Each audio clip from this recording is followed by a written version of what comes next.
name is DJ Dawson, and I work for Rule Engineering, and I'm a consultant for Wyoming Refining Company. Been coming up to the refinery and working with them for the last 20 years. And what this presentation is about Wyoming Refining's progress within the state of Wyoming's Department of Environmental Quality and their Voluntary Remediation Program. So, and that's what this is about. And Nelson, I'll let you talk about the first slide. And your name? My name is Nelson Allwell. I've been with the refinery for about 26 years. This first display is more or less just kind of a layout of the refinery process. So coming in, we have the crude oil that comes to the crude unit, gets separated into some of the different products. Those travel back into other processes for other processing. We'll have a little bit of fuel gas that'll come off. We have a light straight run, which is a really low-grade gasoline, which needs further processing to turn it into a usable product. Then we have some sour naphtha, which is the same. It's a low-grade product, which needs to be processed to remove the sulfur, so we can get the sulfur out and have the low sulfur components so we don't pollute the environment. Then we have our sour diesel, which also needs to go for further processing to remove sulfur. And then we have our heavy bottoms, which also gets processed for further on to turn into diesel and gasoline. These come over, our naphthas come over, go through another process, take out the sulfur, and those become what would be regular gasoline. Our diesel fuels go through a process where we take the sulfur out of those so we can have ULSD diesel, which is the diesel fuel that you use in your everyday vehicles, which you can see here. Then the bottoms come over and it goes into a catalytic cracking unit, which takes the really heavy resids, cracks it, turns it into diesel fuel, gasoline, olefin, which is used in another process. What is olefin? Olefin is a double chain hydrocarbon. So like propylene, butylene. Okay. For our alkylation unit, we will take those products and put them in the presence of isobutane with the presence of hydrofluoric acid, and it makes outstanding premium gasoline. So that's where we come up with all the premium for our motorcycles. Do you have any idea how many byproducts come out of this? We're actually a small, large refinery. We have almost every product that you can make out of a refinery. So we have propane butane, which we don't really sell our butane. We use that for a blending component later on in the winter times. You have regular gasoline, premium gasoline. We have number 2. We have a resid product that they use for roofing flux, which we ship off. All right. And then we have another byproduct that is fuel gas, which we burn on site in our heaters, so we don't have to bring in outside natural gas often. So yeah, that's pretty much the components that we have with the refinery. So there's not really a lot of waste. When we're up and running after a turnaround and clean, we're about 99.6%. Now, as we go through our run, that drops because things get dirty. We're not quite as efficient. We get some fouling in exchangers and things like that. But yeah, when we come straight out of a turnaround, we're very, very efficient. And can you tell me what happens to any of the waste when it does come out? As far as the refinery, like the products, the waste products, we will have some of our waste products will be like the catalyst that we use when we do our catalytic reforming. Like I was saying here, where we have this sour naphtha and we run it through our NHT, we pull the sulfur out of it. Well, naphtha is a long chain hydrocarbon. It doesn't have very good octane. So what we do is we'll run it through one of our vessels. It's called the reformer. You're reformulating the naphtha. So we take it and we combine it and we make benzene rings. Benzene is a very, very good fuel. It has a lot of power. It's excellent premium gasoline. But one of the things that has come out of our EPA is they don't want benzene in the gasoline because benzene is a carcinogen. So we've built another unit called our benzout, good term. So it takes the benzene and it ends up formulating it into a naphthalene, which is also a very good premium fuel. So that waste, that catalyst that comes out of that, it's a platinum catalyst, so we don't want to lose the platinum, so we really don't call it a waste. It just gets used, but we will send it off to companies that'll process it, pull out the platinum, we'll get credit for the platinum. Then when we purchased another set of catalyst, we'll get that credit there. We do have other hydrotreating catalysts that are waste. Can't really do anything with it, like in our HDS and our NHT. Those will be shipped off for reclamation. Yeah. And then we resell that to other refiners. Yeah. Okay. Actually. And then, but like some of our other wastes are just, like we'll have sludge like in tank bottoms. Okay. That's a listed waste, so we will take it, we'll put it in drums or totes or however much we have depending on, and we will ship it down to waste processors, and they will, with whatever the type of waste is, they have a treatment for it. It can get burned, or there's several different processes that they can go through to get rid of the waste. Okay. So we try not to produce a lot of waste, but we do some. No. Very good. That's awesome. That is cool. All right. Next. All right. So next we have here this is the VRP program that we talked about earlier. This is the Voluntary Remediation Program, and in this, the stakeholders from this program are WRC's neighbors, the City of Newcastle and Weston County, the Department of Environmental Quality, and then, Wyoming Refining Company and community. Community should be on there too. Neighbors, I guess. So the VRP process is that they are accepted into the VRP program. So there's a preliminary remedy agreement that is signed between DEQ and the refinery. Can you describe the WDEQ for me again? The WDEQ is the Wyoming Department of Environmental Quality. That's the state of Wyoming. Yeah. So they, So with that, you have the PRA. So it defines what are the requirements for entering into this program. So part of that is you're going to have some site characterization, and if needed, if you're taking samples and you realize that you have some level of contamination or whatnot, you have to go through risk assessment, or that's part of the process. And from there, if it's discovered that there's something that needs to be remedied, you go through the remedy alternatives evaluation. And then at this point, it's more community involvement. Like after we have the remedy, and so that people and the community members can have input into what the final remedy is in the end. And then there's the remedy agreement. That's a predetermined criteria, is it not? Predetermined? Well, the remedy alternatives evaluation is kind of, this is the goal.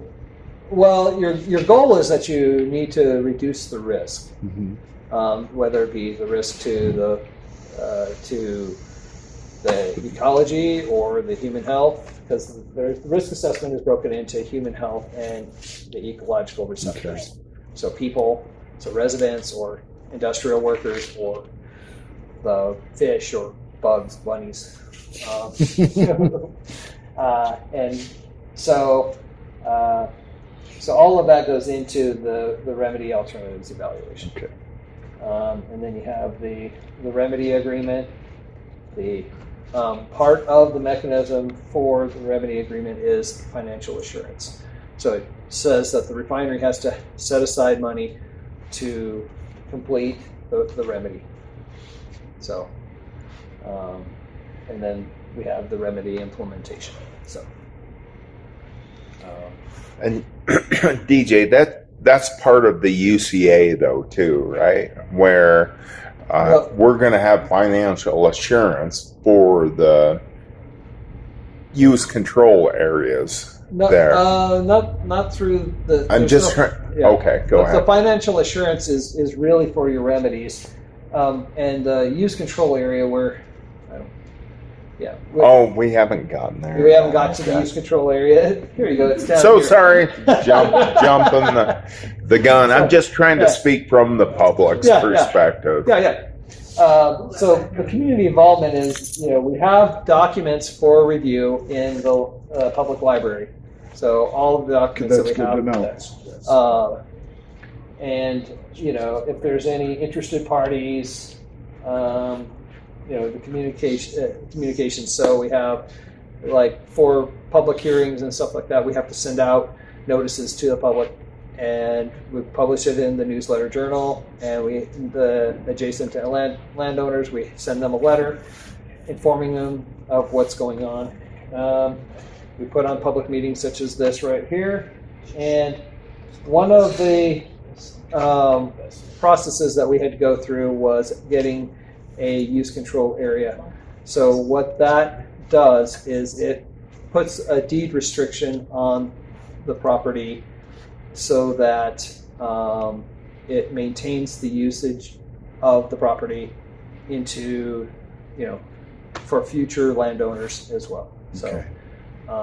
and we underwent this process with the county on August 6th, and so we were able to obtain a UCA, which means that the property itself is going to remain, with the county, is going to remain a heavy commercial or industrial property. So, And can you explain the timeline? so the timeline here is just what we've undergone so far and kind of projections of where we're going. So we started in 2014 by applying to the DEQ and to enter into the VRP. We got the PRA, and we actually conducted a background inorganics study, and we'll talk about that later, the results for that. But we did that all in 2014. Then, we part of the VRP was for the refinery to investigate or the TCC swell. It's not. Yeah, we had to investigate the TCC swell, and we had to and come to a remedy agreement. So the TCC TCC? swell is a drainage ditch that drains from the processing units to it takes The stormwater. 100-year It takes ponds. stormwater, yeah, to the 100-year Stormwater, It takes stormwater. 100-year ponds. And so we had to compile all the data that we had to date, and with something that's called the current conditions report. And that we have a copy of it over here. It's also a copy of it's in the library. The new store. This is the one-stop shop. We have a pharmacy. We have a bootlegger's liquor. The deli, the food that you can get at a lunchtime is so amazing. The coffee shop. Certain Friday mornings, there's 30 people sitting here in all these chairs. This is the hub for people to come and visit, have their coffee, have their donuts. It's amazing what this area has done. Totally amazing.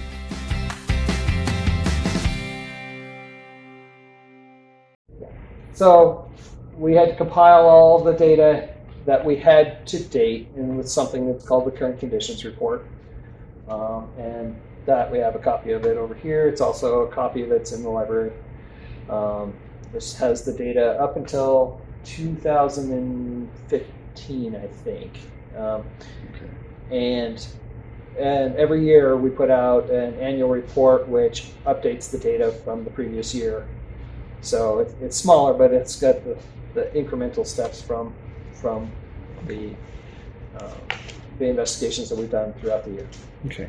And could you explain, in case anybody ever questions it, it was explained to me that what looks like a contradiction, but it was explained, the difference between the dates there and the dates on this map. Yeah, we can easily talk about that. So the map that we'll show next is when we actually investigated the soils, the sediments, the surface waters, the groundwaters. We did this investigation, and they'll see dates on there that say, okay, we completed it in 2019. Well, that's when we finished collecting the samples. After that point, we needed to evaluate the data, go through the risk assessment process, working with the DEQ. That's what's And that's what you'll see documents on here that have been put out at that time. okay. So, yeah. All right. So one of the first things that we had to do was to, when we're working with the state, was to come to an agreement on how we were going to investigate the whole site. Because to investigate the whole site at once would have just been an impossible task, because it's a 120-acre site or something along those lines. And so we broke it into 8 different focus areas. And so you can see the different focus areas on here: the southern boundary, eastern, western boundary, North Tank Farm processing focus area, TCC unit, and wastewater treatment pond focus area, South Tank Farm and Sales Hill focus area, and the northeastern boundary focus area. So we have all these focus areas that we have. And then on here you'll see that there's some green shading. Those are ones that we have already done the investigation. So we've collected all the samples. And so we completed this in 2017. We did both of these at the same time. And we completed those. We actually did the site characterization report, risk assessment, and we can show the other ones that actually talk about the results. But western boundary, we had completed in about 2019 with the samples. We're in the final phases of the report right now, but last year we began the North Tank Farm focus area. Mm-hmm. So we collected the samples and we're evaluating them right now. Now, as you cycle through this, is there going to come a time when the VRP is going to be started again and you redo this whole thing, or how often does this happen? The whole site characterization shouldn't happen again until site closure. I mean, okay. When the site does close, there'll have to be more investigation to make sure that, because. Okay. But what this identifies, all these samples identify, is there any kind of interim measures we need to do? Are there any things that we need to clean up? Is there anything with excessive risk too? One of the questions I could see coming up would be, well, how do you know now you've done, this has been finished as far as your investigation, the reports are done, a couple of years later, that all that information gets processed. How do you know in the future something doesn't happen to that site, that part again? Well, I mean, the only way that something would happen would be if there's releases. And nowadays, I mean, the refineries have to report all spills. And they have to clean them up. There's certain things that they have to do when a spill is reported. They got to clean it down to clean. And if that happens, right? If a spill happens, yes. If that happens, do they have to go in and resample, redo all this stuff? Yeah. When there's a spill, they have to do all sorts of stuff. Okay. There's a process, and I'm sure Shane could talk about that if needed. Yeah, but. no, that's that's exactly correct. And what's your name? Your name? Shane Crawford. Thank you. If we had a spill out here, we follow a soils and spills management plan, which has been approved by the WDEQ. And on top of that, yes, we know if it's a solid waste or hazardous waste, and normally just a solid waste, that yes, we have to dig that up so there's no contaminants and under the limits of DEQ, get rid of that down to a foot or 2 feet, whatever it takes. But we'll get down to that and get rid of it. Keep that area clean. That's the Has whole goal. anything like that happened? Oh, absolutely not. No, small instances maybe, but yeah, if that happens, we'll fill out a spill report, send it to the state. We'll do a follow-up report. We'll do the remediation, and yeah, Okay. and we take care of it from there. Okay. We don't leave any contaminants in the ground. Shane. We also have done a lot of work getting concrete on the ground. So most of our processes have concrete. So if we do have a release of some type, it's contained on the concrete and not getting to the soil.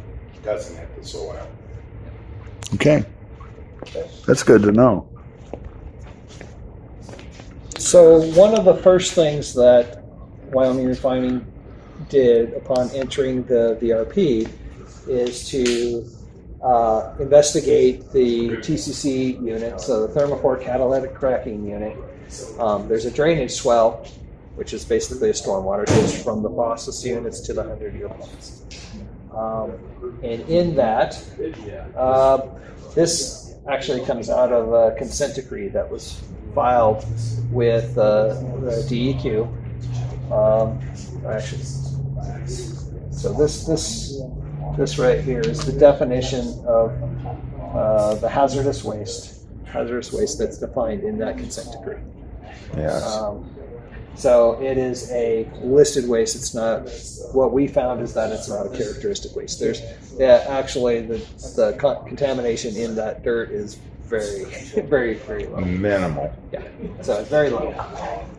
But in it, so the TCC swell, kind of, you can see it's the pink line that's on here, and it runs down to the 100-year ponds. These are the 100-year ponds. And it starts up here in the process area. So we have until November of 2025 to clean out this TCC unit, and it's memorialized in this remedy agreement. So, and what we have to do is we have to remove 2 feet from the swell, so along the whole length of the swell. 2 feet by 2 feet by 2 feet. Well, yeah, it's 2 feet deep and 2 feet out. Yep. So, and this is all in the remedy agreement. So on here you can see that these are the contaminants from the depth of the boring to the groundwater. One of the reasons why we needed a use control area for this site is because we have contamination on the groundwater. There's a groundwater contamination plume. And part of this is if we got a UCA, we're allowed to extend the investigation of the groundwater onto a site-wide groundwater investigation. UCA. Yep, the use control area. Thank you. That was Weston County. And so we needed the UCA especially for this TCC unit. That's what the vote was on the Yep. 7th, I Yep, believe. that was what the vote I was. gotcha. So anyways, you have any questions about that, or? No. Okay. So the first focus area that we actually investigated was the southern and eastern boundary focus area. As you can see, this is the process unit here. This is the eastern boundary focus area, and then this is the southern boundary focus area. The southern boundary focus area is what was the old Covenant Tack and Saddlery. Basically, Property. right where we're at. Right now. where the training center is. We're right here. These are the 2 new tanks that Wyoming Refining has put in. And we investigated the surface water, soil, sediment, and groundwater. And let's see. So on here we can see, it's kind of hard to see. There's grids that are on these figures right here that show Where we kind of actually sample. Yep. So this is how we selected our samples, was because there's grids in here and we had to select a point or more, at least 1 point out of every one of these grids. And so because it's supposed to be random generated. Non-biased. Yes, non-biased. There's non-biased and there's biased sampling, but so that's what we did is we sampled on this grid system, and then we had to evaluate the data. So this right here shows the sediments that we had, and this is the various levels of contaminants that are along Little Oil Creek right here, all the way up to the Y-Dot facility there. And you can see that outside of the Y-Dot facility, they had the highest concentration of contaminants. But, I mean, road wash off of your roads contributes a lot to creek sediment contamination. So just driving on the roads, I mean, you get contaminants. So, and, you know, anyways. And the south and eastern, the eastern focus area really didn't discover anything that was of anything concerning. The south, right here, had a release a number of years ago that was coming from the refinery. They installed a slurry wall along the south boundary and cut off the source. And since then, we've been monitoring this site, and it's cleaning itself up really nicely. It's a pretty good success story. It's under right now what's called a corrective action plan, and it's cleaning itself up. So. So there was really nothing for us to do in these two focus areas. That's not above and beyond through the SPRP program. Okay. So the western boundary right here. So this is all the property west of Cambria Creek. So these are the wastewater treatment ponds. This is the process area over here. This is Cambria Creek, and you got Main Street. Main Street right here. You got the Highway 16 bypass right here. And this shows the Little Oil Creek, Cambria Creek. And then this is Newcastle equipment. In addition to the weekly printed version of the newsletter journal, we also promote our community and share important information on our award-winning website, newslj.com, and in our weekly email newsletter, Nuke Now. We also connect with readers through various social media platforms and invite you to check us out on Facebook, Twitter, and Instagram. You can even take a look at a recent meeting of the City Council, School Board, or County Commission on our YouTube channel. We do hope that you will go to newslj.com and subscribe today, and we look forward to making all of our great content available to you. But regardless of your level of support, we thank you from the bottom of our hearts for doing your part to preserve a free and independent local press. And this shows the Little Oil Creek, Cambria Creek. And then this is Newcastle equipment. Let's see. What's that restaurant that's there? The Hop? It used to be the Hop. Yeah. It used to be the Hop. So that is right there. So just to...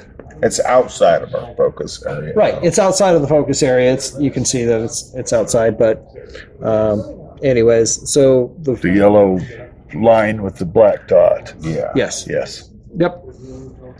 And so this one shows the grid system that we had for collecting the soil samples. And it shows all the other samples that we collected as well. So we had sediment samples, groundwater samples, soil samples, sediment samples, and that's how we investigated the site. Characterize that whole situation. We characterized the whole site, the whole western boundary focus area, and so Right now, we can show that here on the next slide, but what we found is that there is still a groundwater plume, but it's been contracting. We have various interim measures that have been put in place over the years. One of them being let's walk over to That's the next going to be slide. better Yeah. over here. Yeah. So you can see we installed this interceptor trench that's right here. It's the CCIT. That collects all groundwater moving off of the refinery, because what you have up here is you have groundwater that's moving this way, it's moving this way, and it kind of converges here and moves this way down following the creek. And so we put this in, and you can see the red line is the benzene plume. This is what it was at one time. This is the historical. So this here is kind of like a buffer from this flowing. Yeah. Gotcha. Yep. This is the interceptor trench there. And there's another interceptor trench here. So it keeps everything from the refinery from going down or out. So yeah, there's an interceptor trench here. There's an interceptor trench here. This is the slurry wall that I talked about before. Yeah. That goes along here. It prevents anything from migrating south. Above bedrock. Yep. Down. It's keyed into the bedrock. It prevents anything from migrating south. This is what's called the middle French drain. It's an interceptor trench that was put in the 70s, I believe. Yeah, no, I don't think so, but Yeah. 80s. Was it 80s? Yeah. Okay. Will these end up in these 100-year ponds eventually, or? Well, what? No, we'll actually pump everything that's accumulated from these areas back to our wastewater treatment system. Okay, gotcha. And so it'll go back through the entire wastewater treatment process. And eventually end up in the pond. So yeah, Yeah, you're right. and You're right. eventually And end up eventually, in but the it gets pond. It's treated. the stuff that's pulled out. The water goes on. The stuff goes to the ponds. Is that correct? No. or- The water goes to the ponds. Okay. The contaminants are pulled out. I gotcha. They're Okay. reprocessed Yep. through I the gotcha. refineries, Yep. wastewater treatment process, and then when it's clean water, we'll go back to the ponds. That may be a dumb question, but No, I don't know. definitely not. No. And it's the same with over here, and I think DJ will talk about that too, as far as migration going this way with our. Right. But go Yep. ahead, DJ. Yeah. I'm sorry. So on this, you can see that there's the very light pink is the historical extent of contamination that we have ever seen. okay. The darker pink or dark red is what we estimate it to be today.